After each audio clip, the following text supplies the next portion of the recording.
सभी को जय श्री कृष्ण, जय सिया राम। श्री भगवान ने दूसरे अध्याय के 39वें श्लोक में अर्जुन से कहा कि ज्ञान योग में अपने विवेक के अनुसार विचार पूर्वक चलने से जिस समबुद्धि की प्राप्ति होती है उसी को तू कर्म योग के विषय में सुन। अर्थात कर्मयोग में निष्काम भावपूर्वक परहितार्थ कर्तव्य और कर्म करने से यह समबुद्धि कैसे प्राप्त होती है, इसे सुन। ऐसा ते विहिता सांख्ये बुद्धिर योगे त्विमां शृणु। फिर कर्मयोग का वर्णन करते हुए प्रसंगानुसार अर्जुन के प्रश्न करने पर स्थितप्रज्ञ के लक्षण बताकर अध्याय का विषय समाप्त किया। तीसरे अध्याय के आरंभ में अर्जुन ने प्रश्न किया कि आपके मत में जब बुद्धि श्रेष्ठ मान्य है तो फिर आप मुझे घोर कर्म यानी कि युद्ध में क्यों लगाते हैं। इसके उत्तर में भगवान ने चौथे श्लोक से 29वें श्लोक तक विविध प्रकार से कर्तव्य और कर्म करने की आवश्यकता का प्रतिपादन करते हुए सिद्ध किया कि कर्तव्य और कर्म करने से ही समबुद्धि प्राप्त होती है।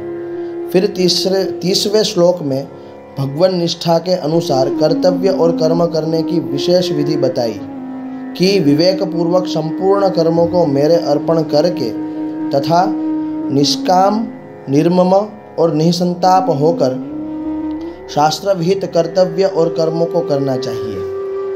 कर्तव्य और कर्म करने की इस विधि को अपना मत कहते हुए भगवान ने 31वें और 32वें श्लोक में अन्वय और व्यतिरेक विधि से अपने इस मत की पुष्टि की तथा 35वें श्लोक में इस विधि के पालन पर विशेष जोर देते हुए कहा कि अपने कर्तव्य का पालन करते हुए मरना भी श्रेयस्कर है।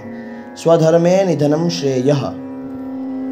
इस पर अर्जुन ने 36वें श्लोक में प्रश्न किया कि मनुष्य न चाहते हुए भी किससे प्रेरित होकर पाप यानी कि अकर्तव्य कर बैठता है।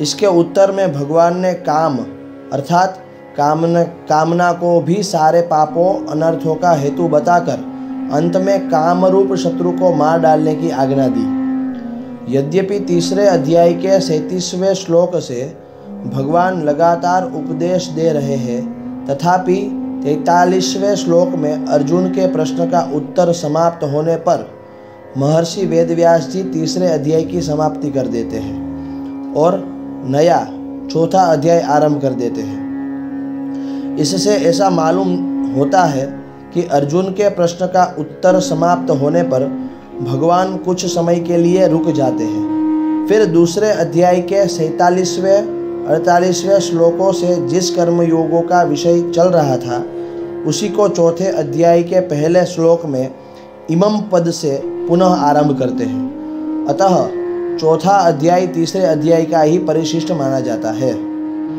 कर्मयोग में दो बातें मुख्य है, एक कर्तव्य और कर्मों का आचरण और दूसरा कर्तव्य और कर्मों के विषय में विशेष जानकारी।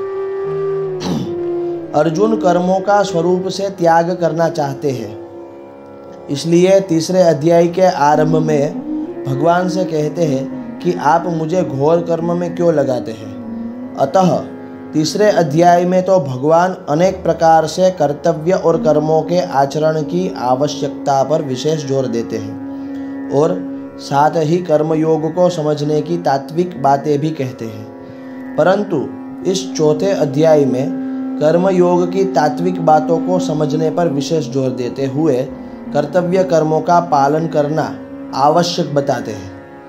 तात्पर्य यह है कि तीसरे और चौथे दोनों ही अध्यायों में उपर्युक्त दोनों बातें कही गई हैं, किंतु तीसरे अध्याय में कर्तव्य और कर्मों के आचरण की बात मुख्य है और चौथे अध्याय में कर्तव्य और कर्मों के विषय में समझ यानी कि जानकारी की बात मुख्य है। जो कर्मयोग अनादि होते हुए भी इस भूमंडल पर जानने वाले विशेष पुरुष के न रहने से बहुत काल से लुप्त प्राय हो गया था, उसी कर्मयोग का वर्णन पुनः आरंभ करते हुए भगवान पहले 3 श्लोकों में कर्मयोग की परंपरा बताकर उसकी अनादिता सिद्ध करते हैं। तो यहाँ से प्रारंभ होता है अध्याय चौथा, श्लोक संख्या 1, 2 और 3 ओम श्री परमात्मने नमः। अथ चतुर्थोऽध्यायः। श्री भगवानुवाच इमं विवस्वते योगं प्रोक्तवानहमव्ययम् विवस्वान्मनवे प्राह मनुरिक्ष्वाकवे ब्रवीत्। भगवान कहते हैं, मैंने इस अविनाशी योग यानी कि कर्म योग को सूर्य से कहा था। फिर सूर्य ने अपने पुत्र वैवस्वत मनु से कहा और मनु ने अपने पुत्र राजा इक्ष्वाकु से कहा।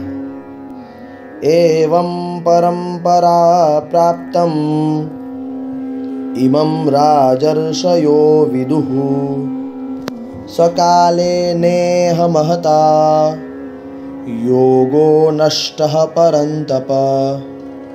हे परंतप, इस तरह परंपरा से प्राप्त इस कर्म योग को राजर्षियों ने जाना, परंतु बहुत समय बीत जाने के कारण वह योग इस मनुष्य लोक में लुप्त प्राय हो गया। स एवायं मया तेद्य योगः प्रोक्तः पुरातनः भक्तोऽसि मे सखा चेति रहस्यं ये तदुत्तमम्। भगवान कहते हैं, तू मेरा भक्त और प्रिय सखा है, इसलिए वही यह पुरातन योग आज मैंने तुझसे कहा है, क्योंकि यह बड़ा उत्तम रहस्य है। अस्तु। जय श्री कृष्ण।